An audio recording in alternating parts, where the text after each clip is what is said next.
اب یہاں نا یہ بڑے کاروباری جو لوگ ہیں یہ اپنے کاروبار کو چمکانے کے لیے نا اسے اسلام کے ساتھ جا کے ٹچ کرتے ہیں. رسول اللہ صلی اللہ تعالی علیہ وسلم کی ذات کے ساتھ یہ سنت رسول ہے. نبی پاک کا فرمان آ گیا, بات ہی ختم ہو گئی, بات ہی ختم ہو گئی نا. پروفٹ تو ہے ہی ہے, آپ نے بس یہ دیکھنا ہے امپلیمنٹ کیسے کرنا ہے, آپ نے شروع کیسے کرنا ہے, آپ نے سیکھنا ہے. ہاں یہ تو پروفٹ تو ہے ہی ہے. مسلم ہمارا بلیو ہے, ہمارا ایمان ہے, ہمیں یقین ہے, کہہ دیا ہے تو ہے. انبیاء نے بھی بکریاں چرائی ہیں, آپ صلی اللہ تعالی علیہ وسلم نے بھی چرائی. اتنی بڑی وہ دلائل اس پہ دیتے ہیں. رسول اللہ صلی اللہ تعالی علیہ وسلم نے بکریاں رکھی کاروبار کے لیے نہیں, اور آپ صلی اللہ تعالی علیہ وسلم کی ذات تو ایسی ذات ہے کہ اللہ تبارک و تعالیٰ نے آپ کو ایک مرتبے پہ فائز کیا ہے. بکریاں اس لیے پالی گئی کہ صبر آئے. یہ بکری جو پالنا ہے نا, یہ صبر والا کام ہے. انہوں نے کاروبار کے ساتھ اسے ٹچ کر دیا, اور آپ نے بکریاں صرف پالی نہیں ہے بلکہ چرائی بھی ہیں.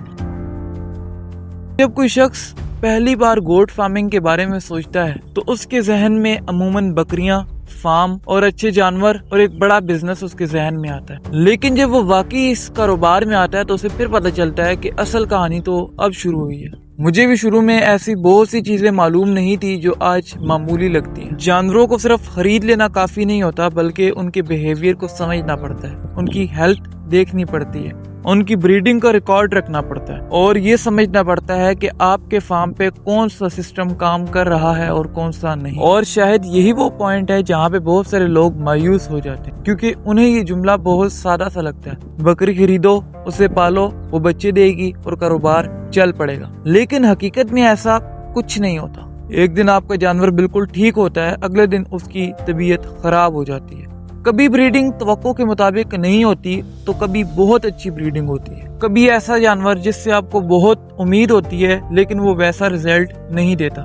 پھر فارمر کے سامنے ایک سوال آتا ہے کہ میں ایسا کیا کروں کہ میرا جانور ٹھیک ہو جائے. یہیں سے ایک فارمر کا پتہ چلتا ہے کہ وہ کام کر رہا ہے یا سیکھ رہا ہے. اچھا فارمر وہ ہے جو مسئلہ آنے کے بعد سمجھ جائے کہ مسئلہ آیا کیا ہے اور آیا کیوں ہے. اور یہی چیز گوٹ فارمنگ کو دلچسپ بناتی ہے. فرض کریں آپ نے ایک بکری خریدی, اس نے بچہ دیا. عام آدمی کی کہانی یہاں پہ ختم ہو جاتی, لیکن ایک فارمر کی کہانی یہاں سے شروع ہوتی ہے. وہ دیکھتا ہے کہ اس بکری نے کتنے عرصے میں بچہ دیا, اس کی ہیلتھ کیسی رہی, بچے کی گروتھ کیسی ہو رہی ہے, اس پر کتنا خرچہ آیا, اس کے بعد کیا رزلٹ نکلا. اور جب وہی کام وہ ایک جانور کے بجائے 10-20 جانوروں سے کرتا ہے تو اسے ایکسپیرینس آنا شروع ہو جاتا ہے. اور فارمنگ میں ایکسپیرینس کی قیمت بہت زیادہ ہے, کیونکہ شروع میں آپ دوسروں سے سیکھتے ہیں لیکن آہستہ آہستہ آپ اپنے فارم سے خود سیکھنا شروع ہو جاتے ہیں. آپ کو پتہ چلنے لگتا ہے کہ کون سا جانور آپ کے لیے بہتر ہے, کون سا فیڈنگ میتھڈ آپ کے فارم کے اوپر اچھے ریزلٹس دے رہا ہے. آپ کو یہ پتہ چلتا ہے کہ کس سیزن میں کس قسم کے مسائل آ رہے ہیں, کہاں ان نیسیسری ایکسپینس ہو رہے ہیں اور کہاں پہ آپ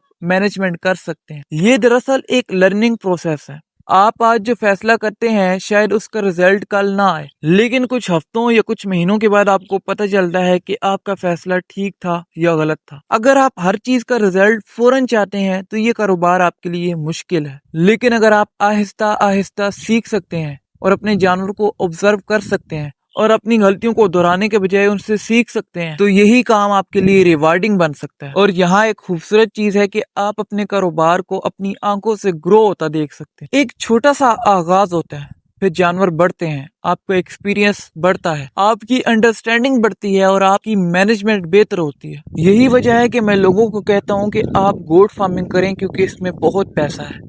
یہ آپ کو صبر سکھاتی ہے, یہ آپ کو مینجمنٹ سکھاتی ہے, یہ آپ کو رسک لینے کا طریقہ سکھاتی ہے. ہم کامیاب فارم دیکھنا چاہتے ہیں, اس سے پیچھے جڑی سالوں کی محنت نہیں. بکری خریدنے سے پہلے اپنے مائنڈ کو مکمل کنٹرول میں کریں اور یہ ذہن میں رکھیں کہ آپ بکری خریدنے نہیں جا رہے بلکہ آپ نے اسے آگے مینج بھی کرنا ہے. گوٹ فارمنگ کی اصل خوبصورتی یہ ہے کہ آپ کو ہر روز کچھ نیا سیکھنے کو ملتا ہے. یقین کرنے کے بجائے اپنے ذہن پہ بھروسہ رکھیں. آنے والی ویڈیوز میں ہم اس جرنی کو سٹیپ بائی سٹیپ دیکھیں گے.